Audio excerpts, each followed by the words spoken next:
Welcome back to the channel, good friends. Brian from Apex Detail. Today, we're going to take a look at Rupes Uno Protect. $34 for 1 liter, depending on where you look. And Uno Protect is just one product within a system under the realm of Uno. So there's going to be different products that are out and are coming out that will match this system, especially pads. We're going to test on a little test area first, and then we'll jump on a car and do some real-world correction. I'm going to mask off an area. There's haziness, there's stains, there's deeper scratches, there's intermediate scratches, so we'll see what this can handle. And since this is a pad dependent all-in-one here, guys, very important, you want to start out with the Microfiber pad and the Uno Protect, and then you can adjust from there. It is a good way to find out where you stand when it comes to trying to figure out a good combination with this polish slash compound slash protectant. A good place to start. So as you can see here, it's not very thick. It has a nice creamy consistency. And you could fill the grit in there as well. So we'll load up the Microfiber pad and we'll do a test spot. And that's the best way to go about trying to figure out how to find a good combination. Do a test spot and you can adjust up from there if it's not quite removing the imperfections or digging as deep as you would need to. Or if it's just doing a little too much work and you see a lot of micro marring, you can really tame down the pad and adjust. So pad dependent. I've been working with this and I'm really enjoying this, guys. Now, not only can you adjust the cutting aggression by moving pads, switching different pads, but you can also make adjustments just with this combination right here. So if you want it to cut lightly, you're going to move your arm quicker. There's going to be faster arm speed with lighter pressure. If you want it to cut a little bit deeper with this combination here, of course, slow down the arm speed and apply pressure. Just keep in mind doing that will increase the temperature. What's in this rich formula? Well, they're not going to tell us everything, but it's a blend of abrasives to help cut and finish. Not sure exactly what it is. Not sure if it's an alpha ceramic alumina abrasive or if it's a diminishing abrasive. Not quite sure. But it does also contain some cross-linking polymers to help provide, decent protection. It says up to 90 days. Around in my area, we're looking at about 45 to 60. So far, I have tested on single stage, clear coat, and gel coat, and it has worked fantastic on all three.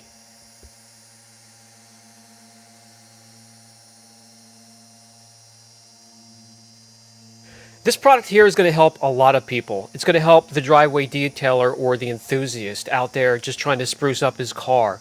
It's also going to help the detailer out there that's mobile.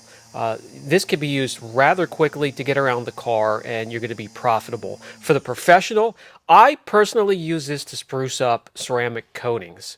With the right pad, which is not going to be an aggressive pad at all, this stuff is incredible on protection that's been around for a couple years, a ceramic or a graphene or metal oxide coating that's been hanging around for 3, 4, 5 years needs to be livened up a bit. And then it also lays down a cross-linking polymer layer protection on top, and it will save you time and look incredible.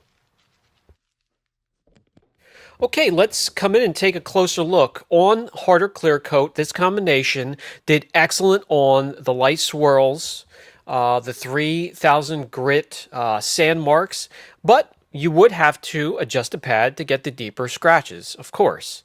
And then if you wanted to finish it down a little bit further, just adjust to a very fine pad.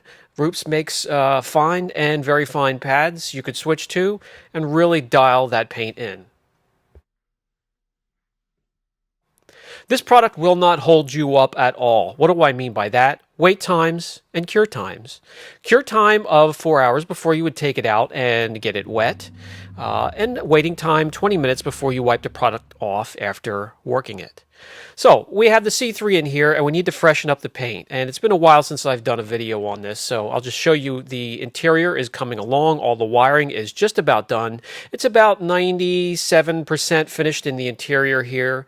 It's time to clean up. If you remember when we did the correction, we laid down an acrylic layer of protection. I do not like to coat single stage.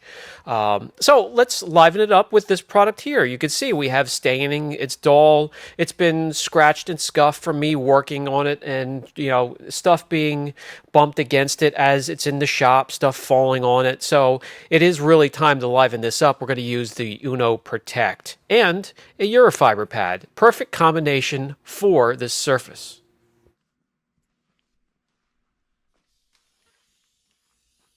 Well, let's keep the Rupes theme going and use what I believe is to be their best polisher. And it's a pneumatic polisher. It's the LHR 75 3-inch pneumatic polisher. You can actually put a larger backing plate on this and larger pads, and it will handle it. I really, really enjoy it. It's pretty much a universal polisher, and it's very, very powerful. I know there will be questions down in the comments section, so I'll answer it right here. You would need at least a 30-gallon air compressor to run the machine constantly throughout the day. There's no dusting at all, no mess. I didn't even bother putting the T-tops on, getting the interior dirty after I just finished it. So I really have confidence in the product. You can work it for a very long period of time. And even though they don't want you to, you can use this in sunlight. Very important for you mobile detailers and enthusiast and driveway detailers.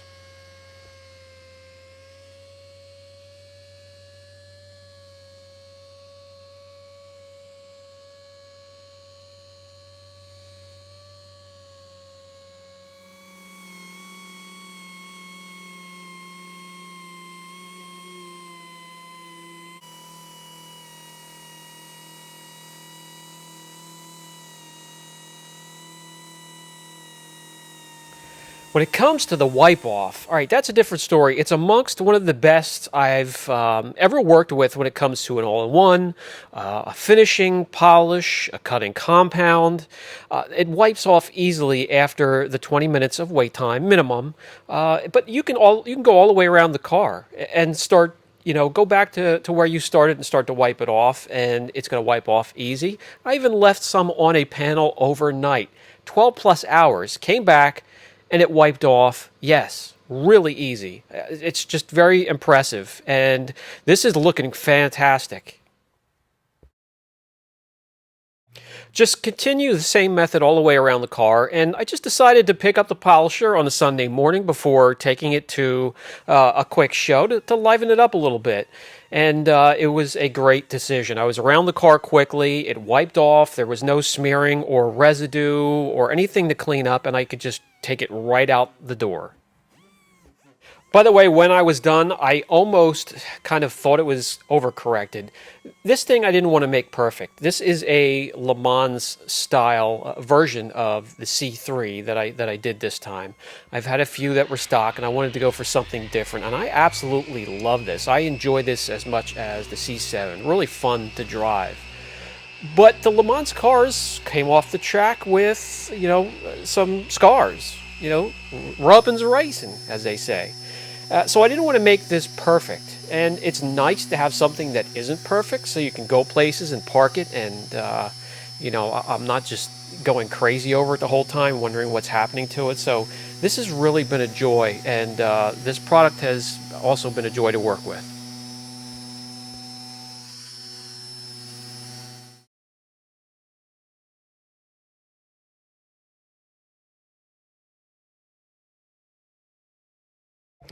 When you're done, you can sit back, relax, and just look at the work. Use the shop light there. You can see the swirls are gone.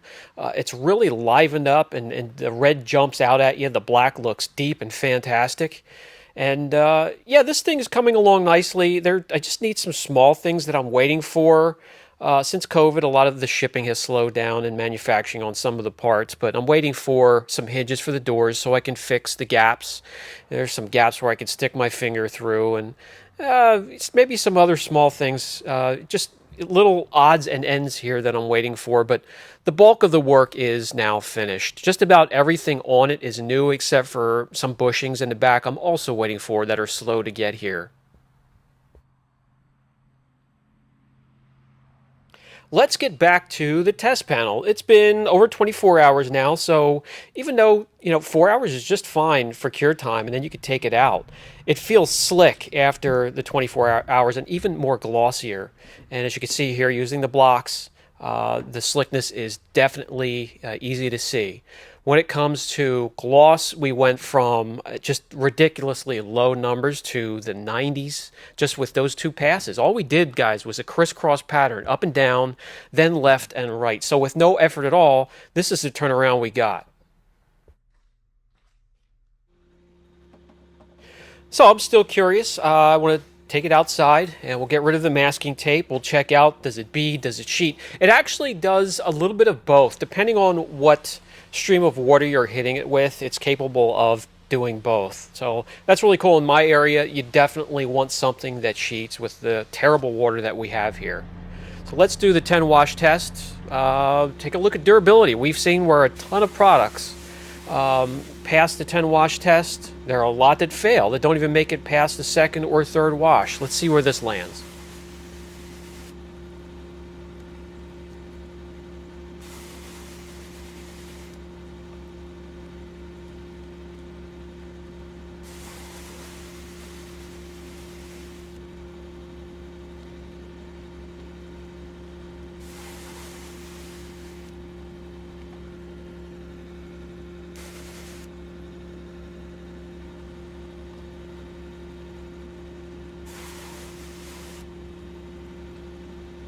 So after the 6th, 7th wash, it really switches from beading to sheeting, and then the sheeting actually slows down after that. So maybe after a 24-hour cure time, throw something else on top of it.